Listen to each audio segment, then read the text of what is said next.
So, welcome to Hack the Real Size podcast, where Heather, Ashley, and myself, Keira, like to delve into the personal journeys of people in the entertainment industry with a little bit of cheeky banter. And today's wonderful guest is Will Kinnon. Hi, Will. Hello. Hi. So, Will has been doing a lot of stage work, including Scylla the Musical and Peter Pan. So, we can't wait to hear all about all those sort of things. How are you today? Everything good? Yeah, I'm doing great. Doing really, really great. Thanks. Well, as great as I can. Yeah. So Will is like myself in the UK, and we're currently in a lockdown. So if we seem a little bit crazy, it's because we've barely spoken to people for however long now. There's no end in sight. It's fine. Yeah, haven't left the house in a few days. It's all normal. I'm not crazy. Start with my section, which is just some quick fire questions, a little bit to get to know you better, a little bit to have fun, and because I'm ridiculous and I really like asking ridiculous questions.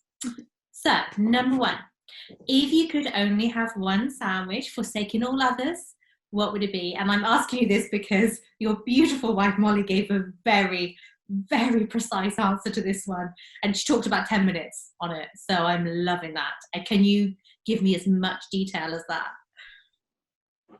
Okay, so when I worked in retail in Covent Garden, and every day for lunch I would go to the supermarket and get this it's a Tesco like a sub sandwich, and it's chicken, bacon and stuffing with mayonnaise, and I would get that every single day. And for some reason it's just like the most comfort foody kind of easy, but that's an easy one.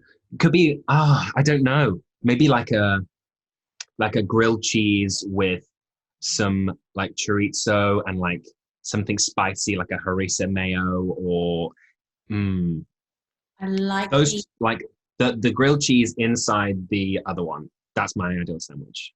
That was interesting. I'm loving. And then you get the soft on the outside, and then the crunch in the middle, and then the gooey cheese.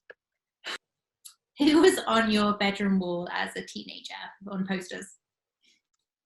Ooh, I had all of the, like, I thought I was really cool when I was a teenager, so I had the cool like indie rock bands. I had Arctic Monkeys, I had Muse, I had, what else did I have on my wall? I think I maybe had a football poster. I'm a Liverpool fan, if anyone cares. So I think I had a Liverpool poster. Somewhere out there, Will. Yeah. I know. I'm sure people are expecting like I had naked girls on like whatever, but it was the opposite. I was way too cool for that. I thought I was way too cool for that. That's cool though. That's all right. FYI, I had Hanson. Love Hanson. And Jonathan Taylor Thomas. If you ever watch this, Jonathan Taylor Thomas, we love you still. Ashley and I still very much love you. Find it. Good. Right, if animals could talk, which animal would be the biggest flirt? Biggest flirt. I want to say cat, but cats kind of like think that humans are so stupid. So probably not a cat.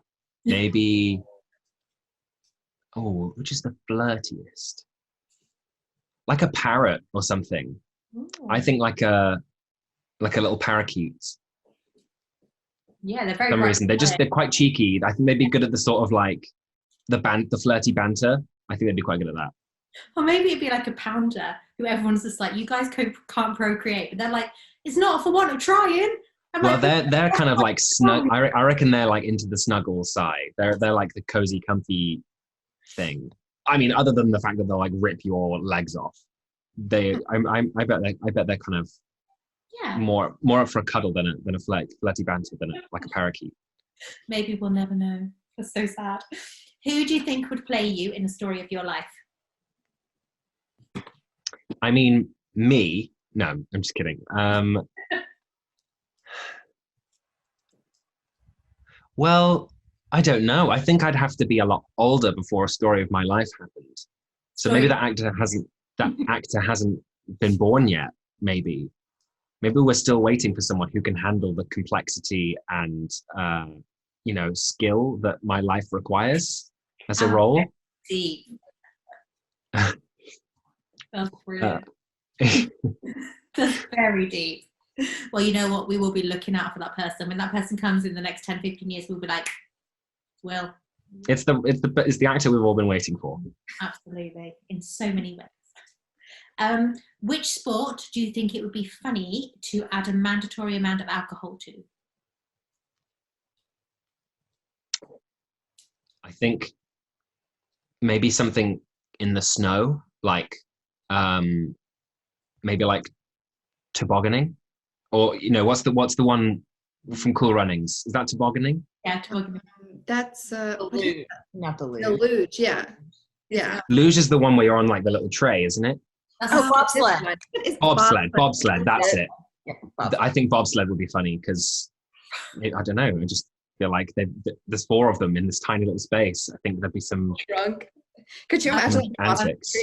people being Yeah, drunk? I was thinking like some kind of like slalom skiing maybe, and it would just be quite funny to watch. I mean, it'd be dangerous, but like funny. super dangerous. I wouldn't want to be the one clearing up that toboggan bobsleigh track. Yeah. Or them have been hurtled around. I don't want to know what's in the bobsled afterwards as well. When they get to the bottom, they're probably the motion sickness would not combine well. We won't be suggesting that then to the Olympics. You guys want to jazz up the Olympics this year? We know what to do. Yeah. Shots! What do you think is something you should never whisper to somebody just before they fall asleep?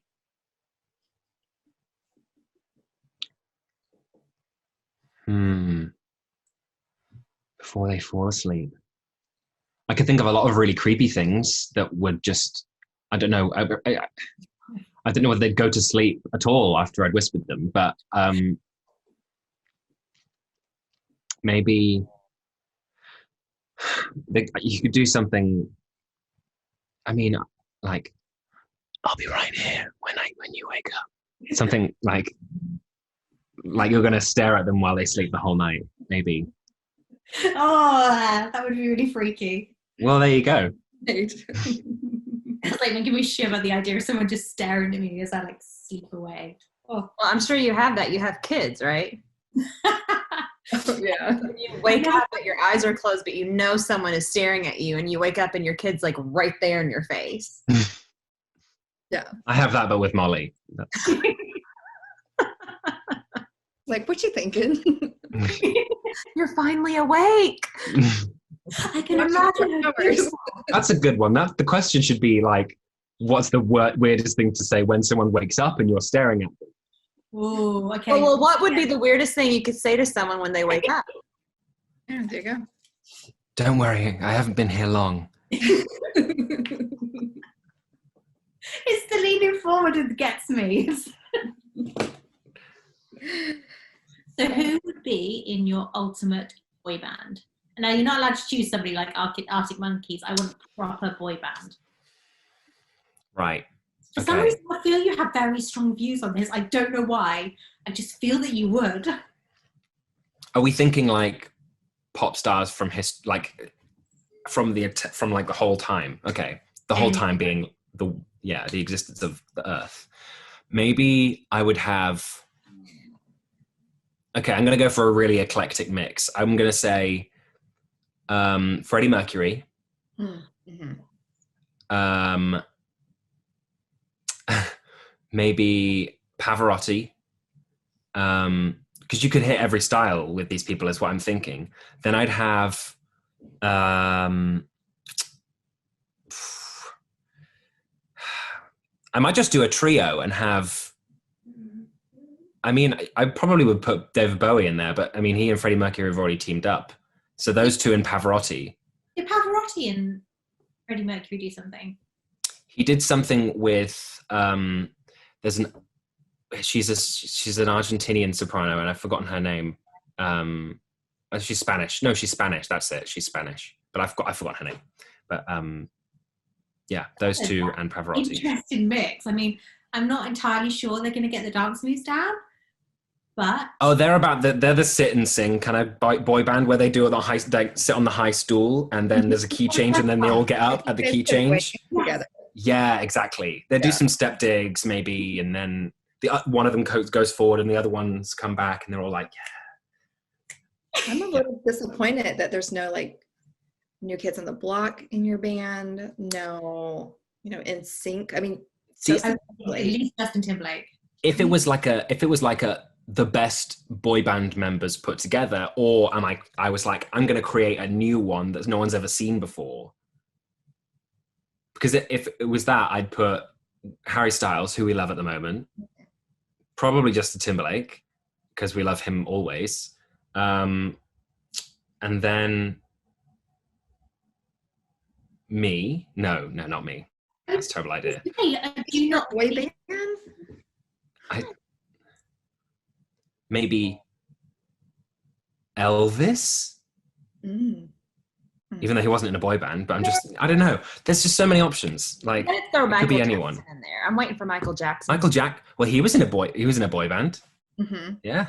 I think some of these need to happen. I really do. I would. They could do these. They could do the holograms. All of the ones that I've picked are dead as well. So maybe, except for the not dead ones.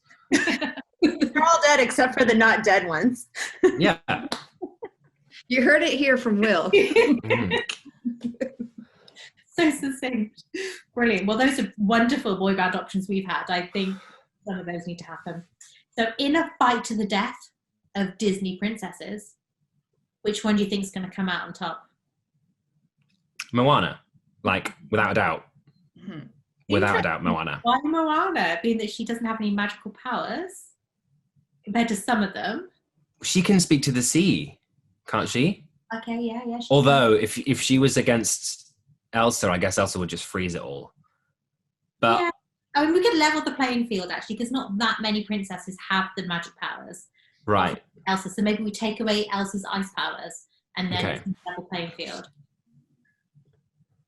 But I mean, Moana's gift of the sea is very useful unless you're quite inland. Unless you're like, probably what's her name from Tangled? Because just the hairs, she's figured out ways to use that thing. She's got it down. She's got it made. Whippy hair. Awesome. And then one that I really like to ask everybody is, how long do you think you would survive in a zombie apocalypse? See, Molly prepared me for this question, and she said she would go straight away. And I know for a fact that I'd like to think I would do really well in a zombie apocalypse scenario, because I can run quite quick, so I can get away from them. Yeah. I am quite resourceful, and I'm easily scared, so I would just run away all the time. I wouldn't bother trying to do anything courageous that risked, getting bitten. Or I would probably just be after myself, save myself before attempting to save anyone else, which is a really poor quality to have in a person. But it would save me in an apocalypse. So, Including Molly? Would you try to save Molly? she would have been eaten straight away. Like, Oh, okay. I've barely got a chance to save her. She's like long gone. Sorry, Mol. Aww. I wish I could, but I tried, but there was she probably would just see all the zombies and she'd be like, well, there we go, that's the end. And she'd be like, just go, save yourself. And I'd be like, okay, bye. say love is death. Chivalry. In a zombie apocalypse, it is. There's no time for that stuff. Fair enough. Well, my questions are all over and done with, but thank you. You've been a star. I'm going to pass on to Ashley for the more serious, highbrow stuff. We've got to do it, We do. So we started off by asking where you're from, where you grew up. Mm-hmm. So I have a really dull story of where I grew up. I was born just outside Leicester in a place called Nuneaton. And I was born, I think my mum was in labor for like an hour and a half or something like that. It was the quickest labor ever. She like felt a whatever, a contraction or whatever.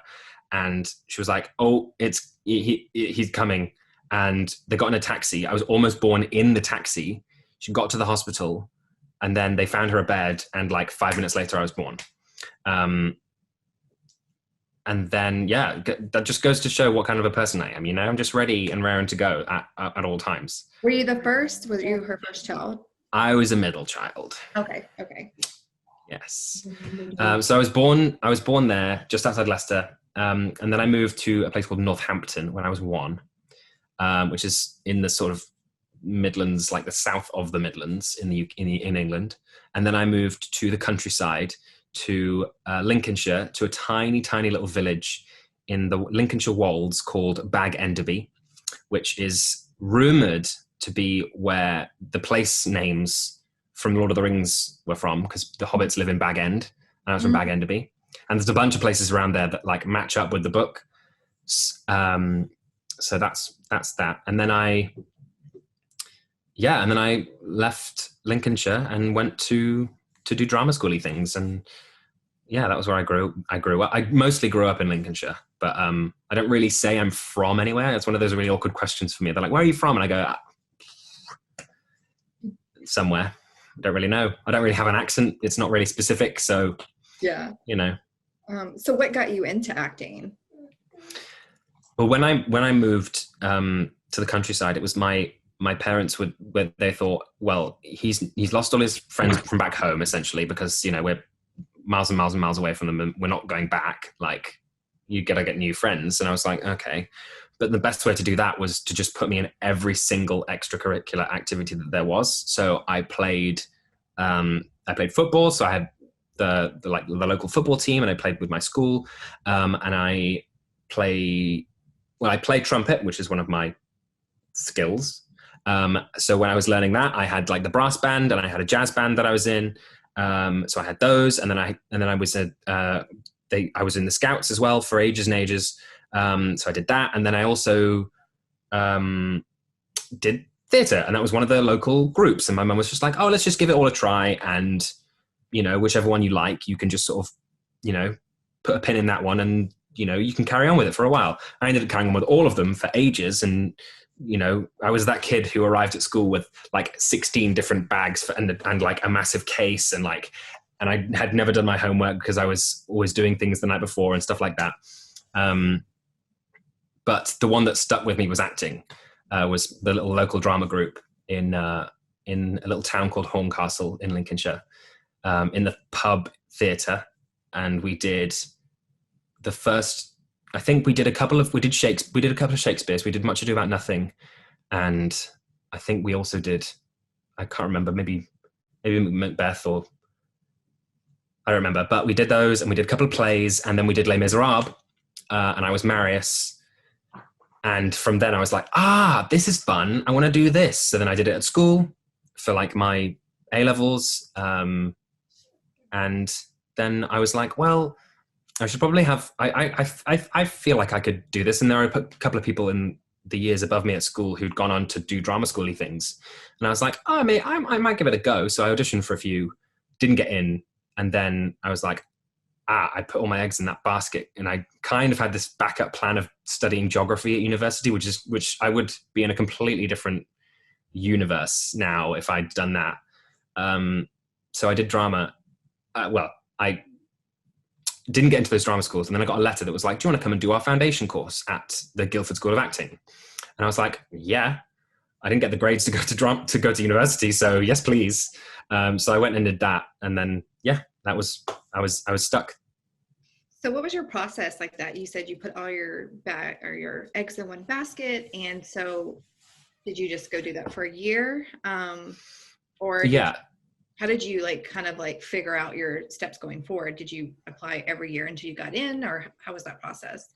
Well, I applied for, initially when I applied for drama schools in the first place, I applied for like the big acting schools. I applied for RADA, Lambda, Guildhall, and GSA, and I didn't get into any of them. And I was like, maybe I better lower the bar a bit or something like that. And then I got the foundation course, and I was like, okay, perfect. And the foundation course was basically like a diploma for how to get into drama school. That was what the whole course, the whole point of the course was that. And I was really lucky that I got into Royal Conservatoire of Scotland and the Central School of Speech and Drama while I was on the foundation course at GSA. So that kind of made my mind up, and I was like, well, I bet I'm going to one of them. And I went to see them both. And the moment I stepped through the doors at RCS, I just fell in love. I was like, this is where I need to be. Like the people there, and being in Scotland, it's just, everyone is just like so much nicer and more earnest, and they just care about people a bit more than they do in London. And like, I didn't want to get lost. I didn't want to be one of these just another small fish in this humongous pond. So yeah, I chose Scotland. Awesome. Yeah, it's a great school. Lots of great actors and people are coming out of there, or have come out of there. So, I mean, I think you did a pretty good choice there.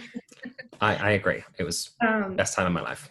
So while you were there, did you like lean towards just studying more like classical acting, or I know that you've gotten into musical theater, or did you just kind of dabble in everything?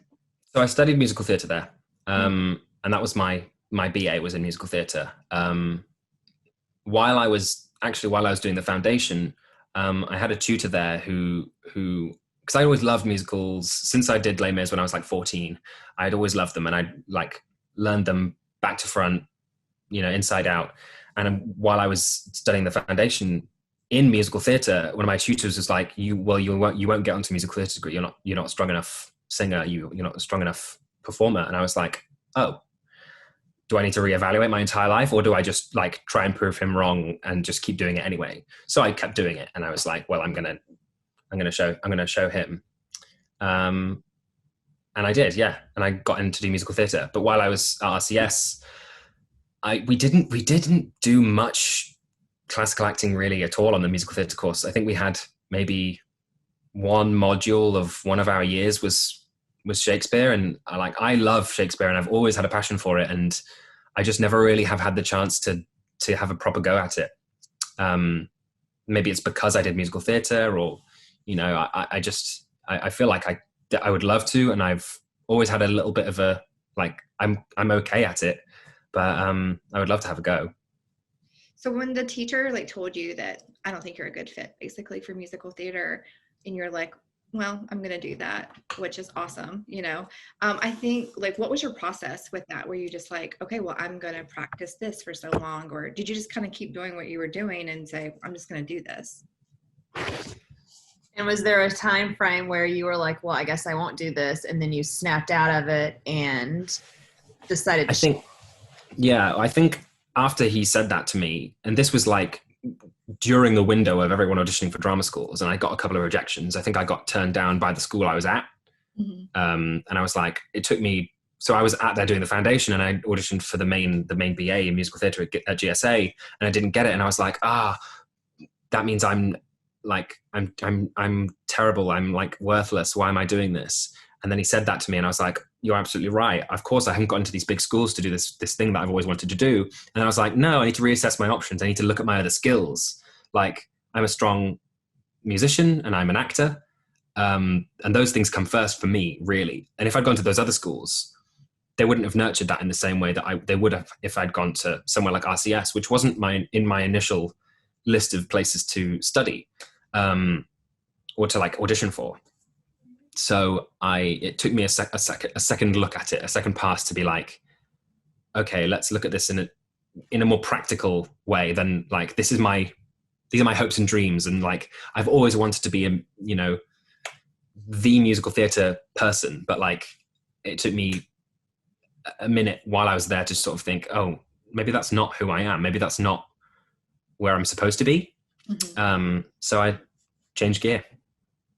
That's awesome. And how was did you have like a good support system? I know you touched on that your parents kind of got you into everything and allowed you to do what you were really into. So did they help you in that process? Like, cause you had that support system there? Yeah. I mean, my dad's like that typical English dad where he's like, as long as you got a backup, as long as you don't like come home and not have a job and be completely useless for the rest of your life, do whatever, just don't fuck it up, basically. So British. And yeah, not in those words. He would never swear in front of me like that. But yeah. And then my mum was the one that was a bit like, she was very nurturing of that, and she was like, okay, well, he said that to you. What are you gonna do about it? Like, you've got these. She was one of the reasons that I was like so driven after he told me that, and I was like, no, I can do this. And I think, yeah, it's thanks to my mum. So how was school? Like, what were your successes? What were your hardest moments there? I loved it. It was amazing. And I think that the big mistake I made when I went there is I think I was a bit complacent, because I'd spent a year at this other really great drama school. And I'd had a year on some of the people who went to RCS, like straight from high school or whatever. And they'd come, then I arrived and I was like, I've got a year's worth of drama school training already. Let me teach you a thing or two. When in fact, I was so green. I was so new to it. Like I was in the same boat as everyone else. And I think I quickly realized that I wasn't, I don't think I thought I was the best, but I was like, I thought I was much better than I actually was. And it gave me a bit of a sort of a bit of a shock. And I was like, okay, let's work on some stuff first. And let's focus on the things that I know I'm strong at, like music and acting. So I think it gave me a chance to really focus on those things, being there. I think I had a few really difficult moments. I think because I was this sort of, while I was at school, before that, I was the person that did a bit of everything. I didn't really know who I was. I didn't really have an identity. And I realized that. And we had one of these really like wanky acting classes where we all sit around and like, we did the Meisner techniques of like, you know, poking and prodding at each other and being like, you this, tell me about this, you are this, whatever. And we were doing this exercise. And my partner who I was working with, he started saying things that he was like, you don't know who you are. And I was like, and I was had to respond in the exercise, and it slowly got to me. And we were doing a bit of feedback after the exercise, and it got to me, and I said, I don't think I know who I am, and that's really sad. And then it went around a couple more people, and it came back around to me again, and I was like in floods of tears because I just had this epiphany that I was like, I have no idea who I am. Like, this has been my problem the whole time.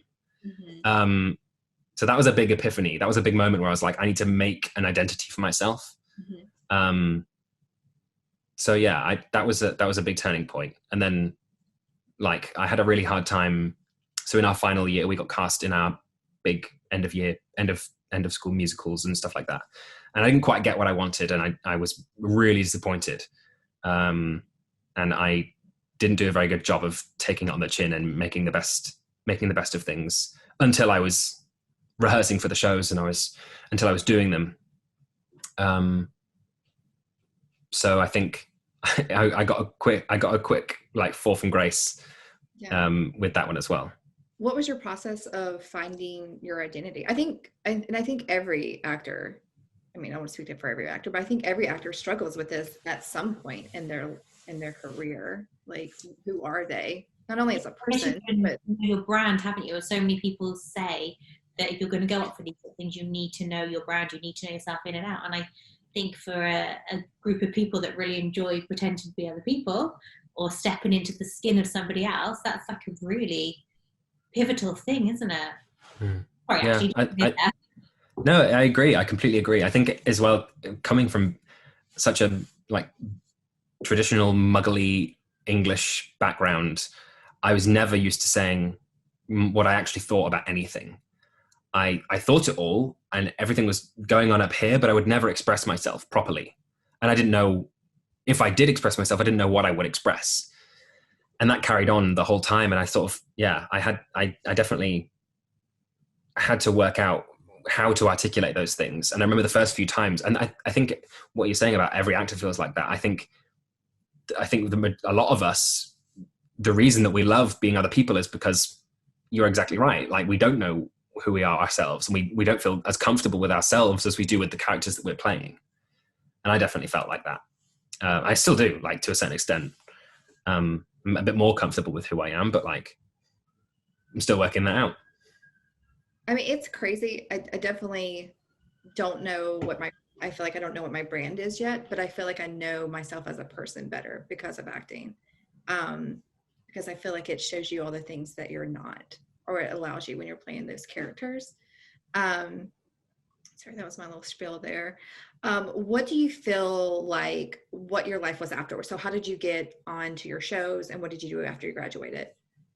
So yeah, I graduated in 2016, and I moved pretty much straight down to London before we even had our like graduation ceremony, because Molly was down there studying her masters at Lambda at the time, and I thought, okay, just go down to London, get on with it, find a job, find a side hustle, and just start working. And you know, if any auditions come up, great, I'll do those. Because I was lucky enough to do my showcase and get an agent from that. Well, it took a while actually. I didn't get an agent from the showcase. It took me writing some emails and you know, putting myself out there a bit. And then eventually I got the agent that I'm still with now, and moved down to London. Got a job at Lululemon selling yoga pants, and Yoga pants. I actually still work for Lululemon now selling yoga pants, but obviously it's been off and on like over the last few years. So yeah, I worked, auditioned, and my first job out of drama school was doing Peter Pan, like a really cool acting musician devised movementy kind of fresh version of Peter Pan, where I played Peter. And I played my trumpet and I played a bit of guitar in the show, and we did some dancing and we did some like really great devised work. And I look back on that with such fond memories. Like it was the perfect show to do coming out of drama school because it didn't set me up for failure. It wasn't one of these glitzy, glamoury shows where I'm getting paid a bunch of money and I'm on a huge stage in front of thousands of people. And I didn't do that job. And I wasn't in one of those shows. So that when I left that show, I didn't have that big fall, you know, the big loss of, oh, I'm not doing this anymore. I'm entitled to this because it's the first job I've done. Every job should be like this. I never had that experience. I had the experience of doing the hard work, and it wasn't paid. It was profit share, but like it was in such a small theater that like it didn't turn a profit, which is fine. Like it happens. And I'm not like, I don't look back on that and regret it. But I feel like it was a huge learning experience to go through a job like that, where it was all about the ensemble and it was all about what we created together. Yeah. And I loved every moment of that. And from then I just carried on doing more auditions and things like that. And then eventually, Scylla came around and they needed a trumpet player, and I went and played trumpet, and they were like, perfect. And I did about 8 auditions for various random characters, and I didn't actually know who I was playing until I knew I was playing my trumpet in the show, but like I didn't know what I was doing until the first day of rehearsal. And they were like, okay, you're playing your trumpet and you'll play this character and you'll play a drag queen. And I was like, sorry, what? And I just had to be okay with it. Yeah. And I was, and it was fun. But that's how I got to there. That's awesome. So that kind of brings us into Heather's questions, and which are about like your preparation and your routines and things like that. So I'll let Heather take that question for you. Yeah. So how did you, for that, you know, particular play, having different roles, how did you prepare for each of those, as well as slip into the different characters when you were performing it? I think, well, for a show like Scylla, because it was so focused on the core group of lead actors, it was focused on Cilla Black, Brian Epstein, and like Bobby. I've forgotten his surname. Anyway, it's about the main characters so much that the rest of the ensemble, we had such a great time of bonding and like getting to know each other, and it was one of those shows where when you collaborate with your friends and you just muck about in the rehearsal room, and that's what rehearsing should be. It's just mucking about and finding that character. And we had such a good time as an ensemble that we helped create these really wacky characters. And just the look from one of my castmates, and I'd be like, I'm in, because we had to bounce off each other so much in that time. And I also had I was lucky to work with some very experienced actors who I would walk on, and I don't know, I felt a certain level of expectance from them. And I was like, okay, I need to turn it on now because I'm with this person. And in terms of like an actual process, it also came with like accents, because I'm quite good at accents as well. And it was set in Liverpool, so I had to do a Scouse accent as one of the characters. And I thought, okay, just say this, just... Sorry? I really, really want you to do a Scouse accent now. Oh, well, yeah. oh God, I can't. He's not had time to rap. Every I haven't time had time to... you Oh, British God. accent, it turns Irish. So you can do it. It's fine. You can do it. I mean, so I'd go on stage and I think, great, how am I going to do this? And I just came out, and I think a lot of the time, you don't really think about it, and it just sort of, I don't know. I'm so focusing on the accent. I couldn't think of what I was actually saying there. But, I could hear it. Yeah. From the first sound you did, I was like, oh, so good. Yeah. It's there. yeah. Sorry, I can do a British accent for you right now. Wait, what did you say? I said, if you want, Ashley can do her British accent right now. I can't, because it comes out Irish, and I sound like a little, what do you call it, a leprechaun. So I can't do an English accent. It just turns Irish. I'm sure Irish people are like, that doesn't sound Irish either. Get out of here. Groups can we insult? I was about to say, yeah, I think we're treading a fine line there. Well, I thought I had a very normal, non-accenty accent, very neutral accent, until I did some scene work with Will, and he told me that I sounded Welsh. You do sound a little bit Welsh. That's 2 cut downs. He's called you, maybe that's not a cut down, but he said that you're weak and you sound Welsh. I'm not out for you, promise, Keira, I promise. You're a weak Welsh person. No, I can't insult the Welsh. I'm sorry. I live far too close to the border like that. Well, this is why you sound like them. I love it. That's why you sound like them, like those Welsh people. The Welsh people. It's okay. They're in lockdown as well. They can't leave their houses to come get me. Yeah. Talking about audition stuff, one thing I was wanting to ask, sorry, because Heather's probably was thinking of asking anyway. I was thinking of accents, but you know. Sorry. Did you have to do, because we all know that doing like non-musical work, we often have to do a self-tape, especially in COVID times. Is the musical world quite into doing the self-tape as well? Or is that even before COVID, would you most likely be auditioning in person? Because I guess musical, if you're singing or something like that, it really, maybe is it really important to do that in person? I think it really helps in person, because you lose a lot of the...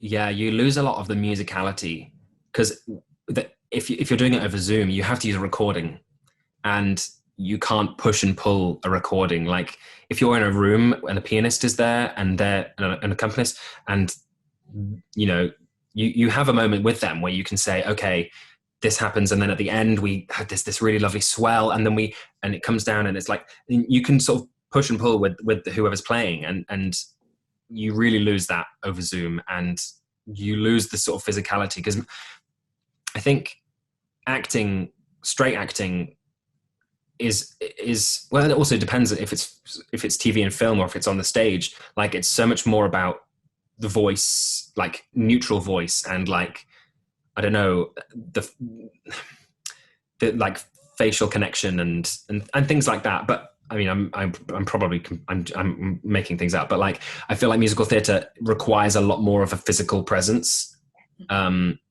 especially if there's dance involved as well. Like you can't do a dance call over Zoom. Is just I haven't done one, thank heavens. Like I'm awful at dancing now, but I wouldn't want to do one of those over Zoom.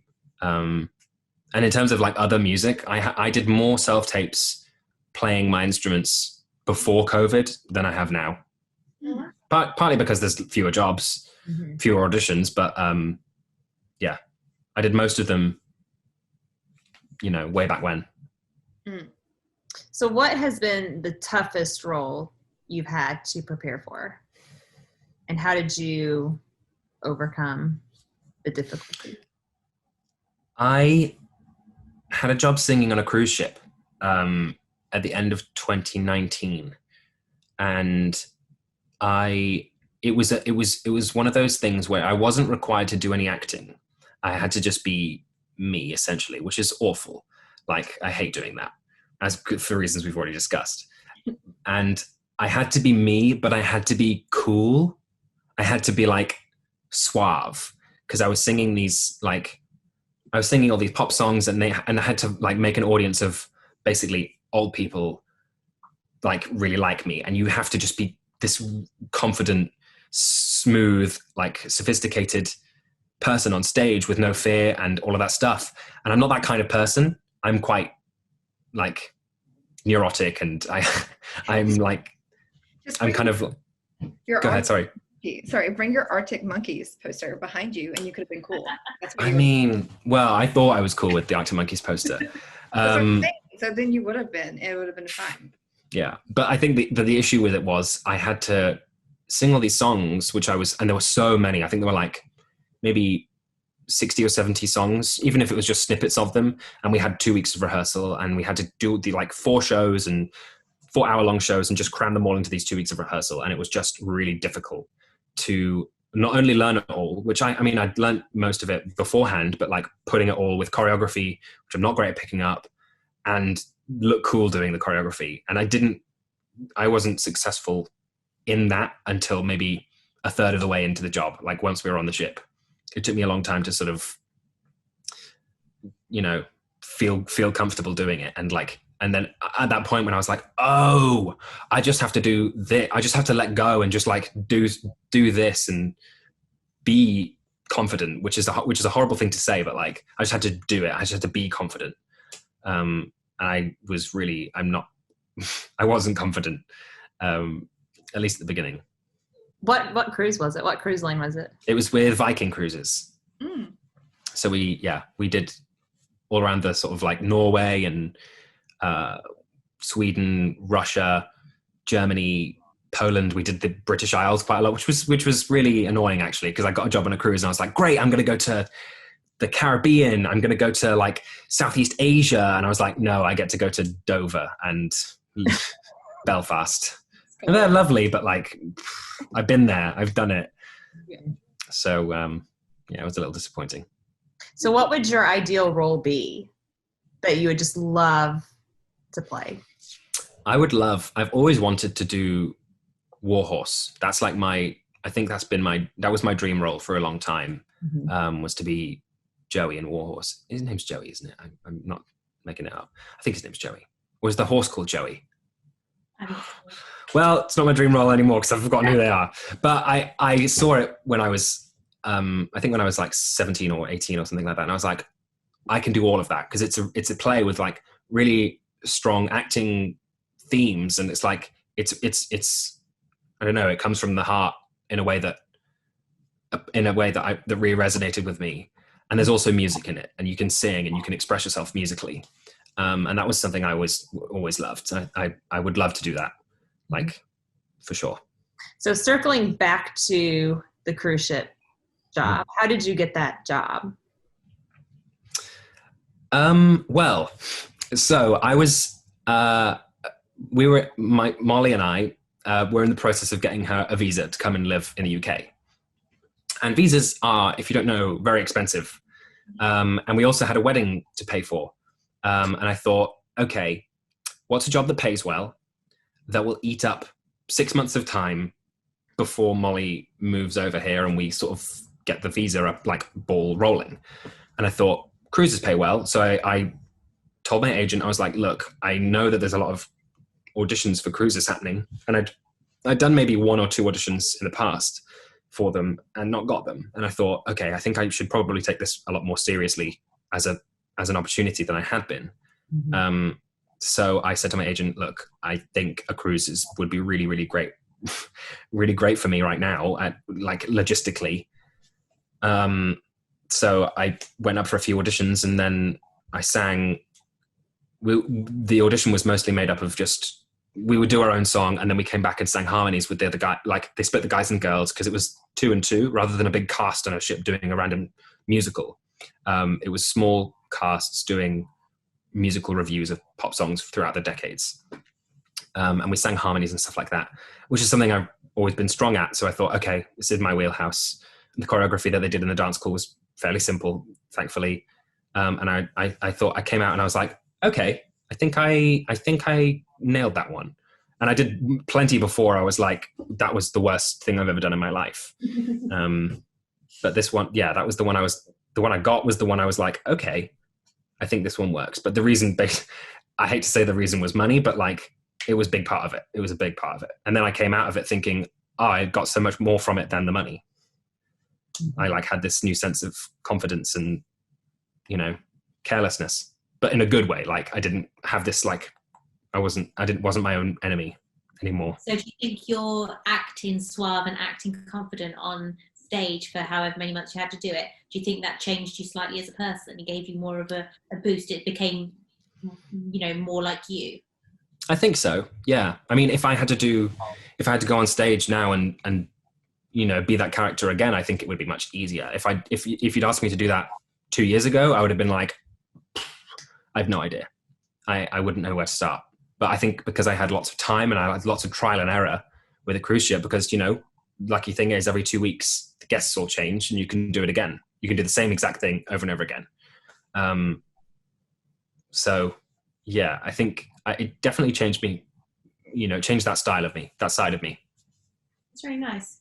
You mentioned having to do some self-tapes. Do you have any tips for other people out there that have to do them? I actually do have a really good one.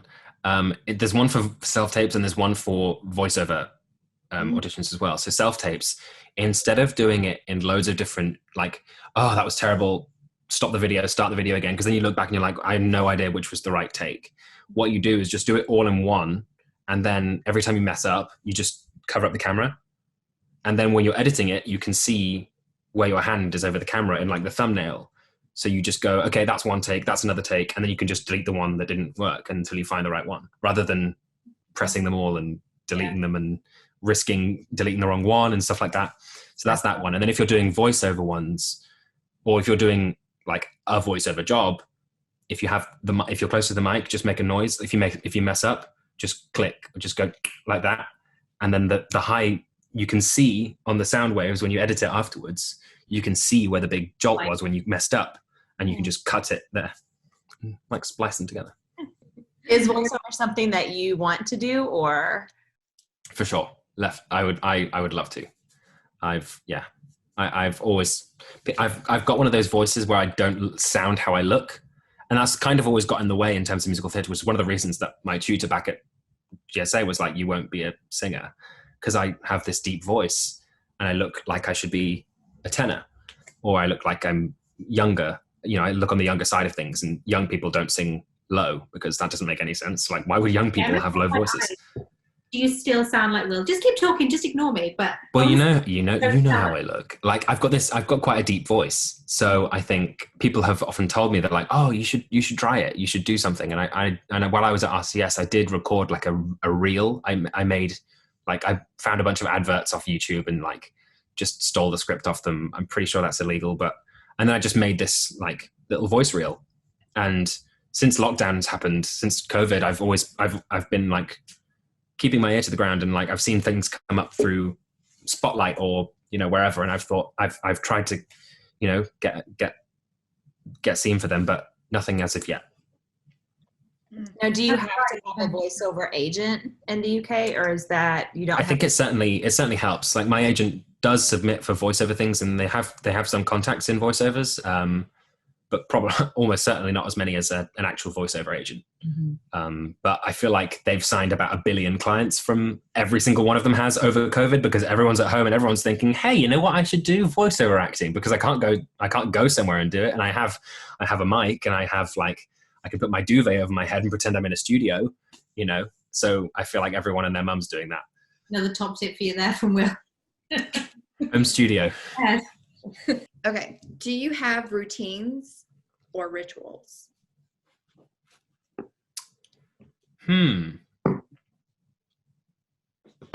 Not really either. It changes. I think I've never been one to like subscribe to one specific method. Mm-hmm. I've a lot of the time ended up being a little more method than I care for, but that's not really like a ritual or a routine. I think it changes depending on who I'm around and like what other people do, because I think a lot of the time I've either done an ensemble show where the warm up or the routine or the ritual is about coming together as an ensemble. I've never really had an opportunity to like go off on my own and be like, I'm going to do this for myself because I personally need this. It's always been more about the ensemble than me. Mm-hmm. I think that could be quite valuable for a lot of people, but like, obviously everyone has their own needs, and like, I don't know. I don't find I'm the person that has to do a half-hour vocal warm-up before they go on or anything like that, like, or, you know, a physical wavy, you know, all of that. I mean, but that's nice though. Sometimes you feel that if you're not doing those things, you're not taking it seriously enough. So the fact that you feel that you can just go on and do it and still do a great job, that's really nice, because there will be some people watching this and listening and going, oh, thank God, because everyone just makes me feel like I'm not being professional enough because I'm not preparing for an hour before I go onto stage. I think it is. I mean, it's important to be warm. It's important to like I always do if I'm singing in a show, like we do a vocal warm up, like you'd be silly if you didn't do that because you need to be vocally warm. Like that's a vocal health thing as much as it is like preparedness. But in terms of like, I don't go off and meditate before a show, which I know some people do and it works for them, but like I've never found I really needed it. Like I feel like as soon as it's the Olivier thing, it's like when you put the shoes on, you're in the character. And I'm like, if I'm ready and I'm you know, about to walk on stage, that's enough for me. Mm-hmm. Do you ever maybe I sound completely unprepared and like an absolute idiot, but like it's what I do.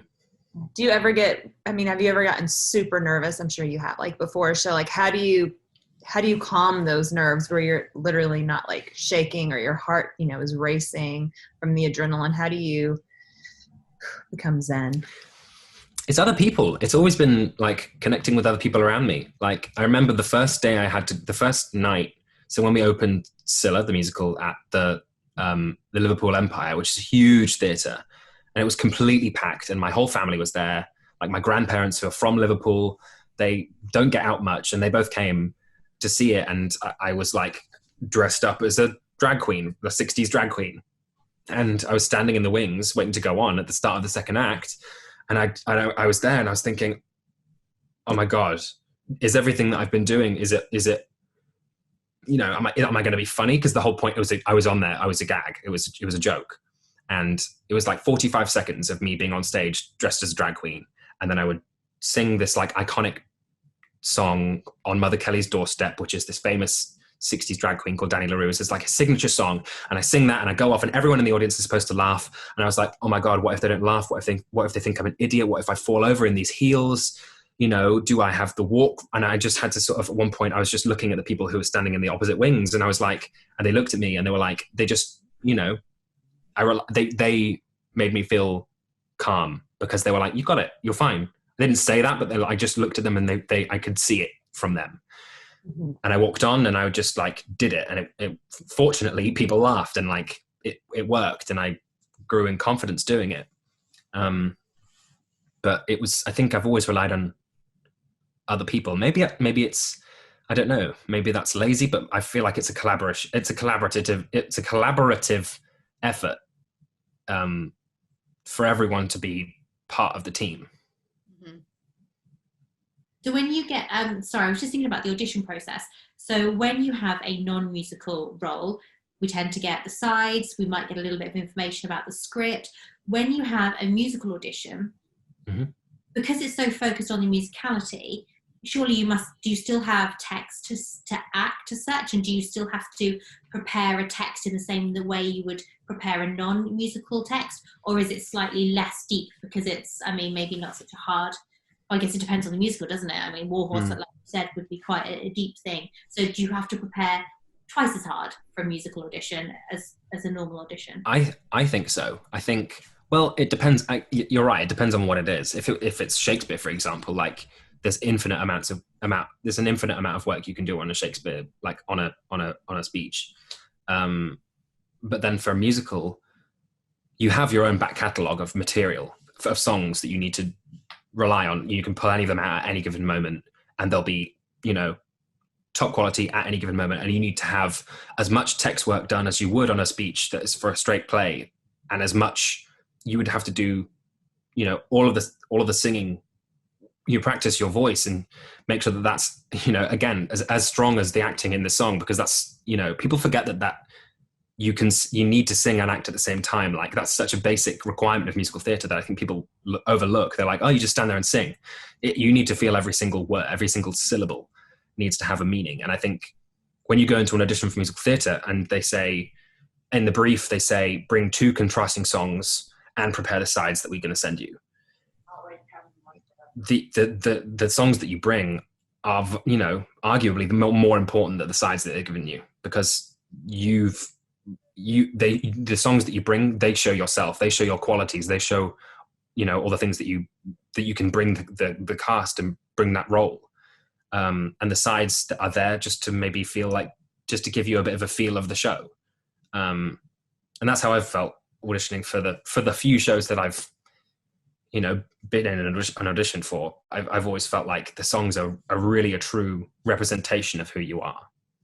So I've never thought about this up until just as you were talking. So when you're singing a song for a musical audition, in a normal audition with a non-musical part, you would potentially unit the speech or the page, and you'd maybe action all the words and stuff like that. I know that music is far more fluid, but do you find that you have to do any sort of text prep work when you're learning a song? Do you have to go through and action it yourself to a certain degree to how you're going to sing it differently?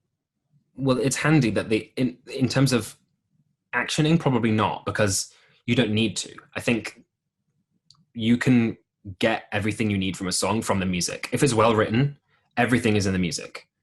Like if it's a Sondheim song, if you listen to the music, you don't need the words. You get every ounce of meaning from the music, and the fact that the words are there amplifies those feelings. So you do need to do text work. I think it's actually interesting because Molly's thesis while she was at Lambda was preparing a musical theatre song in the same exact way, in the same breaking down the beats, breaking up the punctuation, in the same as a Shakespeare monologue, and doing it exactly the same way. And it works. Like, it's exactly the same. You can do exactly the same prep work, and it will bring you, you know, excellent results. And I helped her, we did a sort of, not a showcase, but like we sang a bunch of songs around a piano, and she wrote notes while we sang them normally without the prep work. And then she worked with us and she said, you know, think about the punctuation. Why are you singing high here? Like, why is the note higher on this word? What does that word mean? Do you need to bring out more emphasis in this word? And what does that word mean to you as a character? And there's so much detailed work that you can do in a song that you can do in a monologue for a straight play. And I think, yeah, it's vital. Like, the more work you do, the more nuanced your performance will be. Next time I am singing in the car, I'm definitely going to be like, why is Celine Dion singing high on that note? Like, well, because I'm good. I'm not that good. So up to this point in your career, what are 3 words you would use to describe how your career has gone, or you at this particular moment in time? Well, funnily, I feel like I'm going through a bit of a change since lockdown happened. Like, I feel like a lot of people are going through this sort of existential, like, what do I really want to be doing? Do I want to be doing the thing I thought, or should I be pursuing something a bit more practical, a bit more like, you know, sustainable? So I think,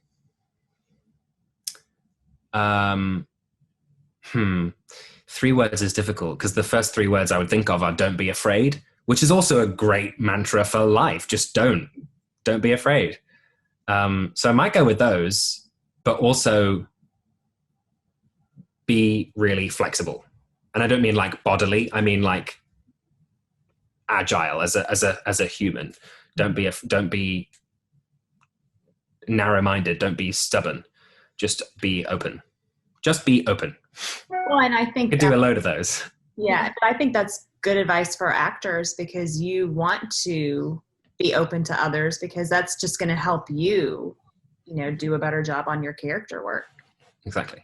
Right. And it comes with taking feedback as well. Like if you go into an audition only having one way of thinking about it and they ask you to rework it and you do the exact same thing, because that's what you're not being open, you're not listening. And the moment you start listening and you go, oh, okay, let me actually take in what the person has said to me and do it the way that they've asked, and think about it in a different way, and be open to those other ideas. Until you do that, nothing's going to happen. And what is one piece of advice that you wish you had known when you first started your career, or one piece of advice you would give to somebody just starting out in this industry, whether it's musical theater or acting, both? I would say it won't happen overnight.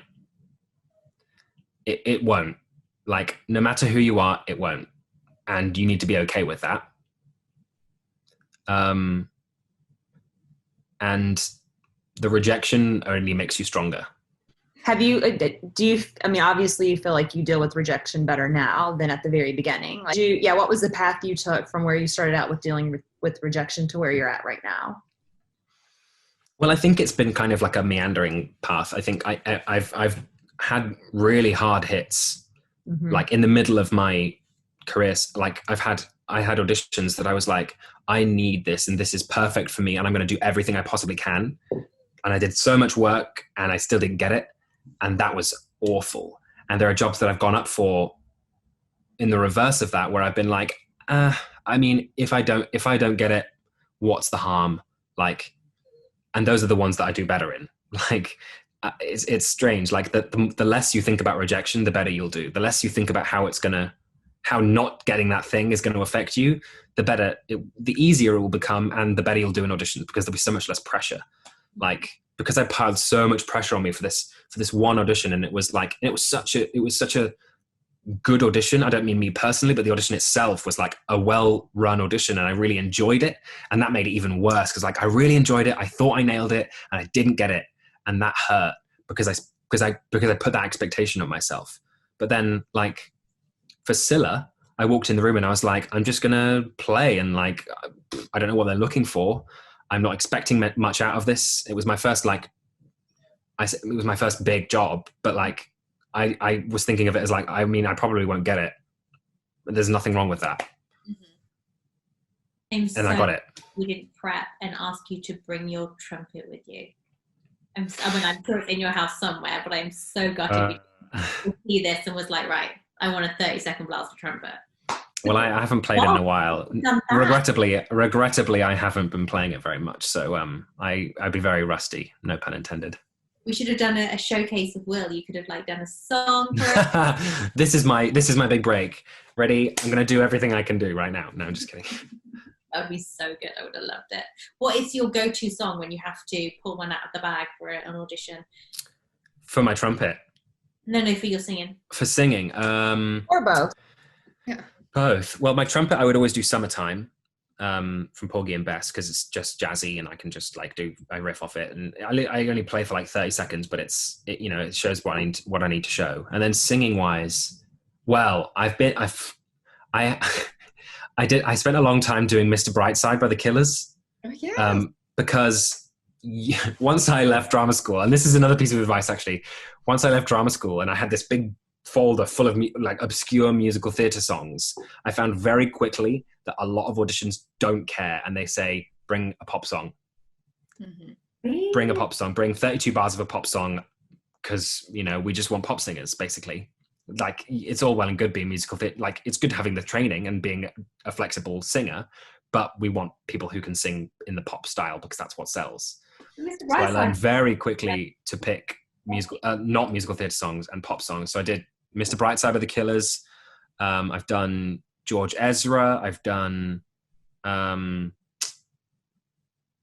did Creep by Radiohead. I've done a few like of those, and those, I haven't sung in an audition for a while, but and if I have, it's been material that they've sent me. So I have a couple of musical theatre ones that I love doing, which are All the Things You Are, which is a really old, I think it's Kurt Weill.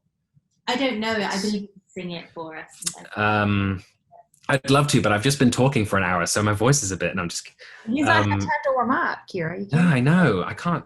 Yes, he does. No, but there's John...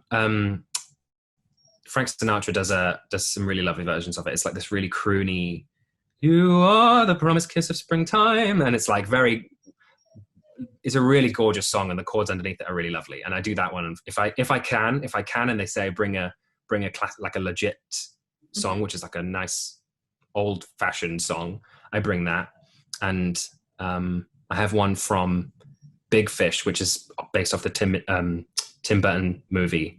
And there's a song at the end of that called "Fight the Dragons," which I've been doing a bit recently, and I'm really enjoying because it's fun. You talk about anything? You said you've been having a slight career change, or you've been thinking of different things. Anything you want to talk? Obviously, just talking to us about it, not anymore. Or have you got any ideas? Well, I mean, I've been having. I had a sort of like moment of like epiphany where I was like, I think my place. Well, because I have this voice and I look the way I do, I know that I'm not going to get jobs singing in music, like big musicals. I'm not going to work on the West End singing.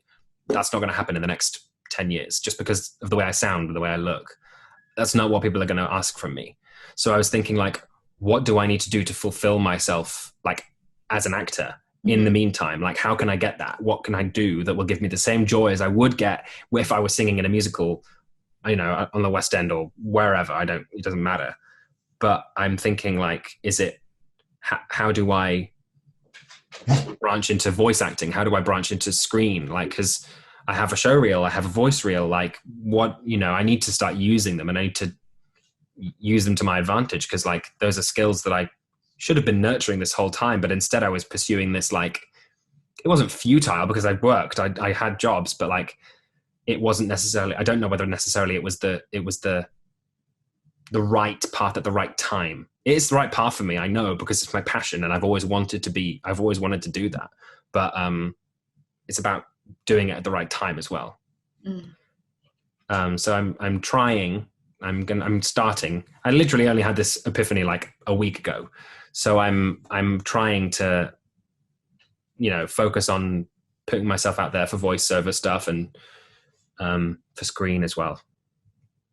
I love the fact that you know your brand so well that you know this is what you're going to have to do. It's good about, you know, looking at yourself and really seeing it's not a flaw, but you know what I mean, being realistic about stuff and knowing that there's different times for different passions. Yeah, and you have to be realistic. Like, there's no point blowing smoke up your own arse and just pretending that you're going to be this superstar when you're like, I don't know. It's physically, I'm not capable of that now. Yeah. So why would I tell myself I am? Yeah, and it always seems as though like things happen when they're supposed to happen. Mm-hmm. You know, so. What is it? They did do a musical on Spider-Man, right? Yes, they did. You could be the Spider-Man lead. Because he's usually a younger looking guy with a deeper voice. There you go.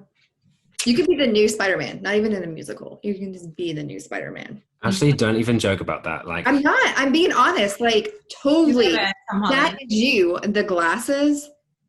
Just send it. Oh, you're a total podcast. Like, I'm here, guys. Whenever you're ready, I'll wear a mask. It's fine. I just need to practice those backflips. I'm here. I need to get to those gymnastics classes. Yeah. Well, usually what we do to wrap up all of our podcast episodes is we always like to kind of leave it with guest choice. So if you wanted to, if you're working on something right now that you can talk about that's coming up, or if you just want to tell people where they can find you on social media, or if you just want to say anything else or challenge any of us with questions, I don't know, totally up to you. So, oh God, or you could do all of them, or you. I'm like, or like what? Because you have so many choices. Yeah, I'm not doing anything. You need to go ask Molly what she did so you can compare. I'm just kidding. I remember what I mean, if she's like, yeah, I'm doing this and this and this with Will, and I'm like, I'm not doing anything. I'm like, something doesn't line up there. Husband's response to like a wife's response, you know? Yeah, exactly. People need to follow you on social media because you and Molly are the funniest. And I've been married for 7 years, and you guys are my like relationship goals. I'm like, like you guys are so adorable. So people do need to follow you guys.